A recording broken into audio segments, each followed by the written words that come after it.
Hi, folks. Today we are joined by Troy Gray. He's the founder and CEO of Charity TV Global, and he was a former footballer with the Sydney Swans, with the Saints, and also Norwood and West Adelaide here in the Sample. But before we do that, just want to give a shout out to a great local business, Sublime, here on Bray Street. These guys are a great bunch of people. Dan, Jay, Sheldon and the crew, get on down and say hi, get yourself some great coffee and the best service going around as well, and you won't be disappointed. I'll just have a sip of this great coffee now. Absolutely awesome. Welcome to Legends with Bevo. Thanks to the Holdy Hotel, Coopers, and Anytime Fitness Glenelg. Troy Gray, great to have you on Legends with Bevo, mate. How are you going at the moment, and what have you been doing to keep yourself busy throughout this social isolation situation? Well, this is definitely the highlight. So great speaking with you, Bevo. Thanks for having me on. Oh, thank you.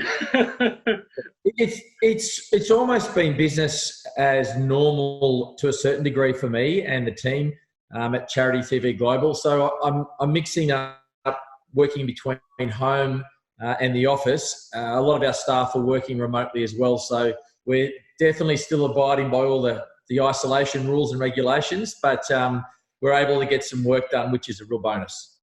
And tell us all about Charity TV Global, how it all came about, and for those people that are listening today, what the story is all about it. Well, effectively, and you can see it, it's branded everywhere.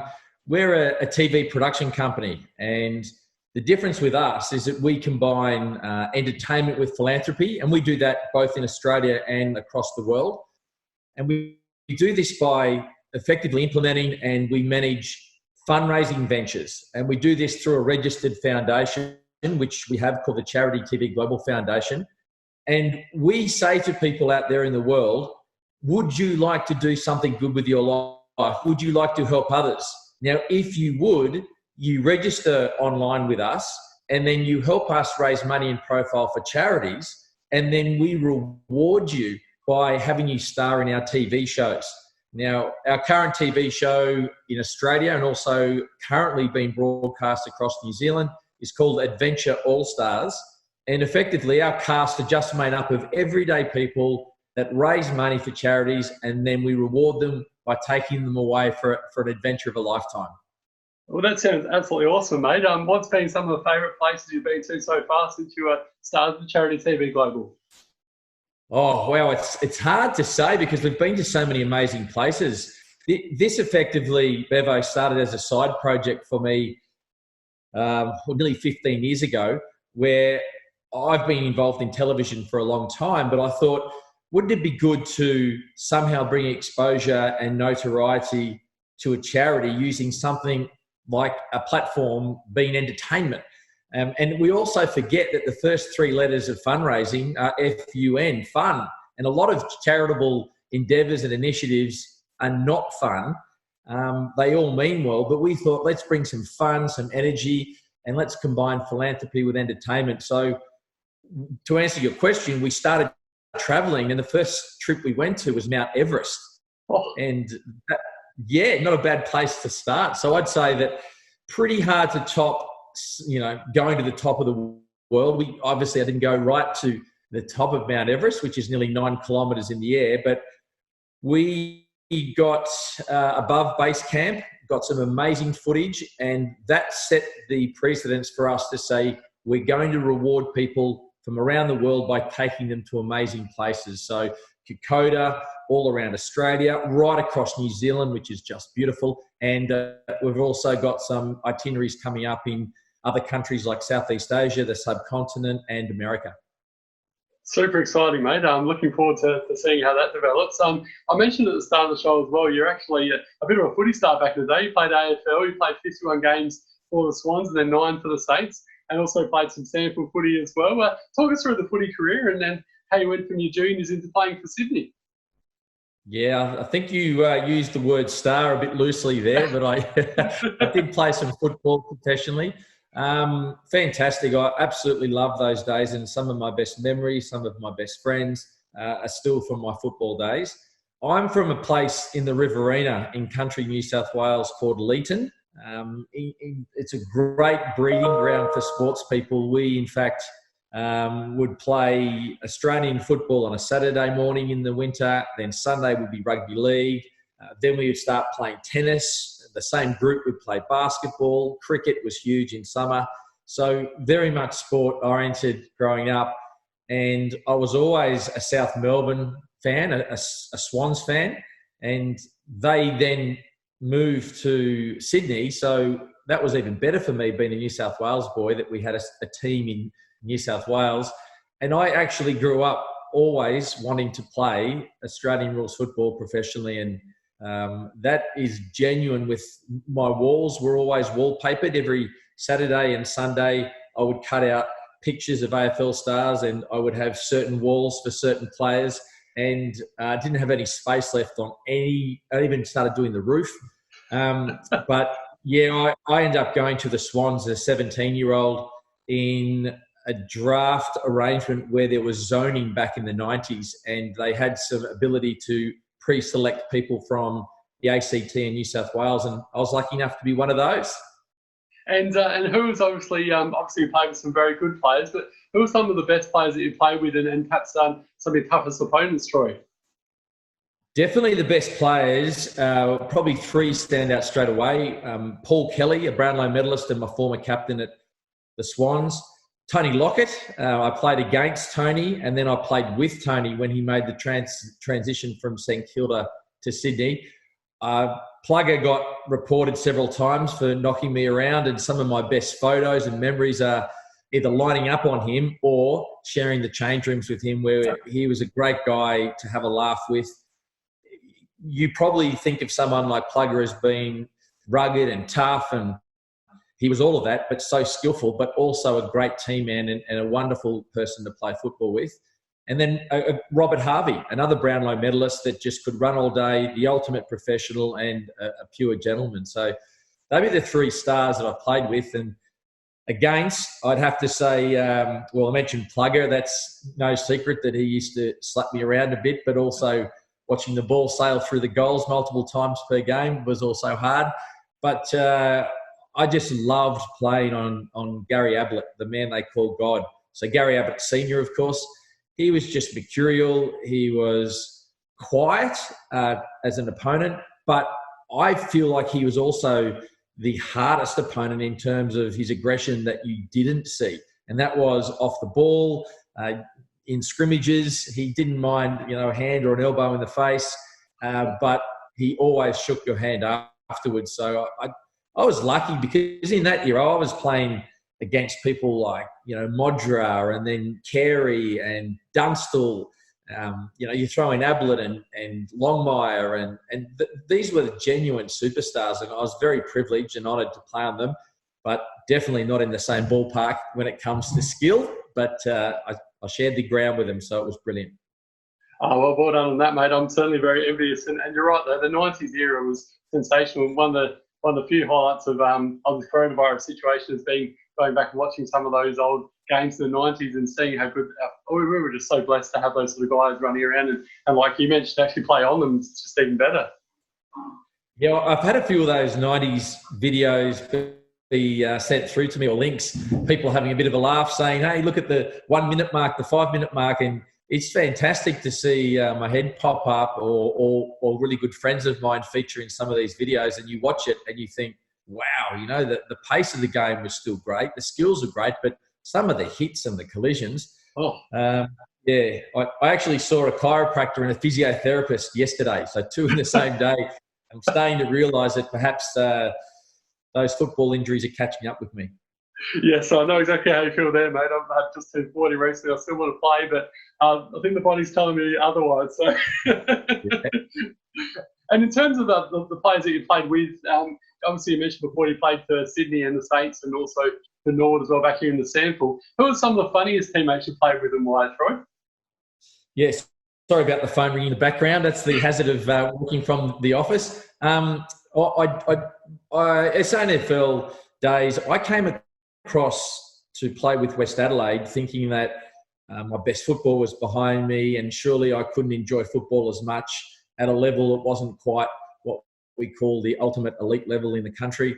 But I have to say that playing in South Australia was just brilliant. Um, I look at those days as saying I had some of the most fun and played with some of the best players, even including all the AFL players that I could ever wish to play with. And so I intended to come over and play in the SANFL for 1 year. And it was always my intention to move back to New South Wales.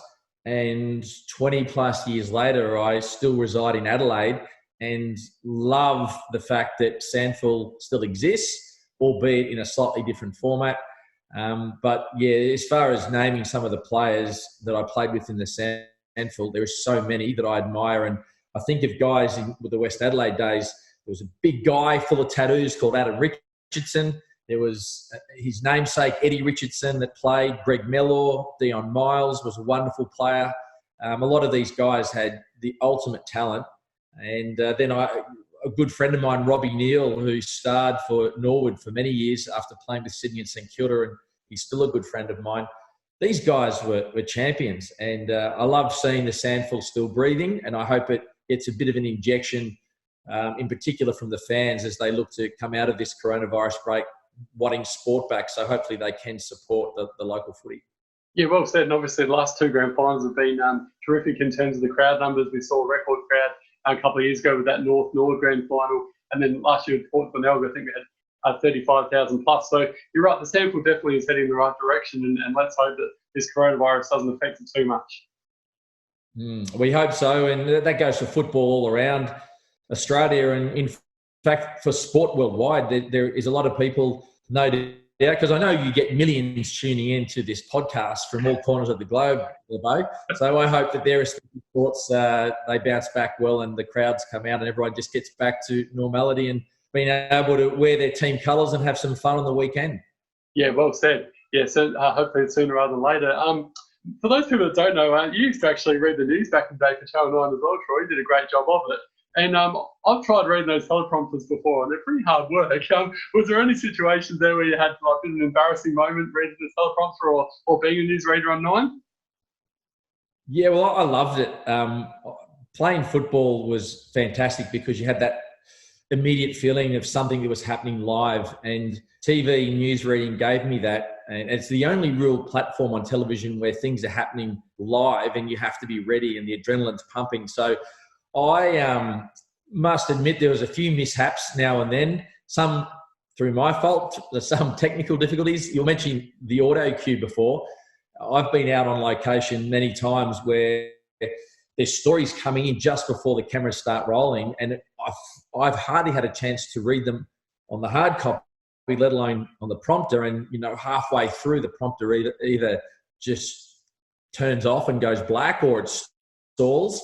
So having to then make your way through all of that and keep the people on the other end watching you under the impression that you know what you're doing and you know what you're talking about, that can be awkward. And also I remember quite vividly some AFL grand finals where I've gone over to the MCG and I've read the news from the middle of the MCG, which is just an awesome feeling. And then post grand final, and what you can't see as the viewer is all the mayhem going on outside of camera view. And I've had some very awkward moments where people have removed clothing and they're off camera, but I'm having to press my way through and try and pretend that things are going well. And then breaking into laughter and trying to hold that composure, which is tough knowing that it is live. And look, I loved every minute of my time reading the news. And you've had a few business ventures as well in your time after playing footy. You've had Destinations for Men and a few others. So talk to us through those. Yeah, well, my first business venture was a personal training business called Step by Step. And I started that in my Sydney Swans days with a former professional jockey called Kevin Moses. And we had, a lot of celebrities from television and sport and the top end of town all booking our services. So it was a really privileged opportunity to do some great things for my first foray into business when I was living in the biggest city in Australia.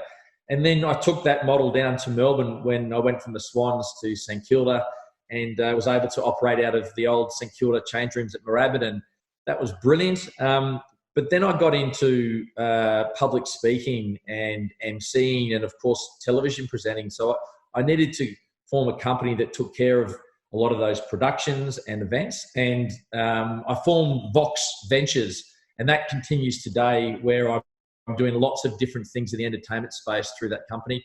And then, as you mentioned at the top of that question, Destination for Men, I looked at this male grooming, somewhere, a haven for guys, blokes to get together. So I thought, well, if I'm getting a haircut or a barbershop shave, wouldn't it be great to have a bar there and sports screen? So I got an alcohol license, a liquor license, and put in a bar there, and blokes could come in, drink beers, watch their favourite sports, and then go and, in a really masculine manner, seek these treatments that otherwise were probably more feminine oriented. So that ran for a good 10 to 12 years. I don't operate that anymore, but that was some good times. And now, as you mentioned when this interview started, and as you can see with all the signage, my biggest project by far, and the one that's won the most awards, is definitely Charity TV Global. So we've got some big things happening on that front.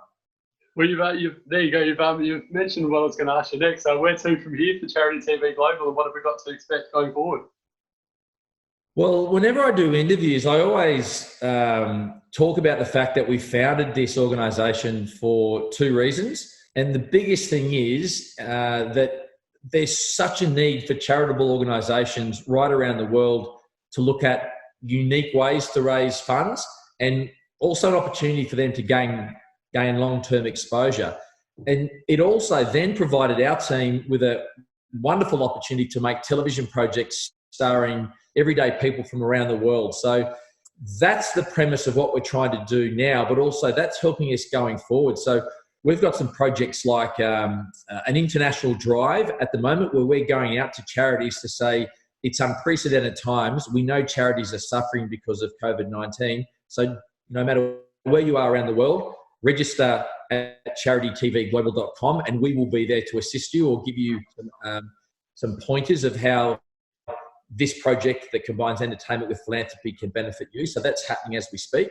We also have a bushfire appeal project, and it's funny, we're in this current pandemic, and we've forgotten that only months ago Australia was in the midst of the worst bushfires ever, and communities all around the country are affected. So we're actually doing a national bushfire appeal project where people get to nominate their local hero, and we're then going to make those local heroes stars in our Adventure All Stars TV shows. So that's a reward for these people who need a smile on their face. We're also in the final stages of launching a project to assist healthcare workers. We know what wonderful jobs they're doing at the moment. They're putting themselves in harm's way by trying to help others. And so we want to say thank you to healthcare workers, both in Australia and abroad. That's a project that a number of our team members are doing wonderful things with. And just to finish up, we're currently screening our debut season in New Zealand on TV1. We've just finished our TV season here with Channel 7 on 7.2 nationally. And we're now casting and getting ready for filming in Australia and also in the US. So lots and lots of things happening. And I urge anyone, whether you're a community initiative, a charity, or you're just someone that wants to go on a life-changing adventure, definitely go to charitytvglobal.com and see what it's all about, and look to do something special with your life. Well, Troy, great. I absolutely love it, mate. Keep up the great work with that. And it's been a pleasure having on Legends of Bevo today and hearing your journey, not only with your footy, but also with Charity TV Global. And speak again soon, mate. Bevo, thanks for your time, and for everyone listening, thanks for tuning in.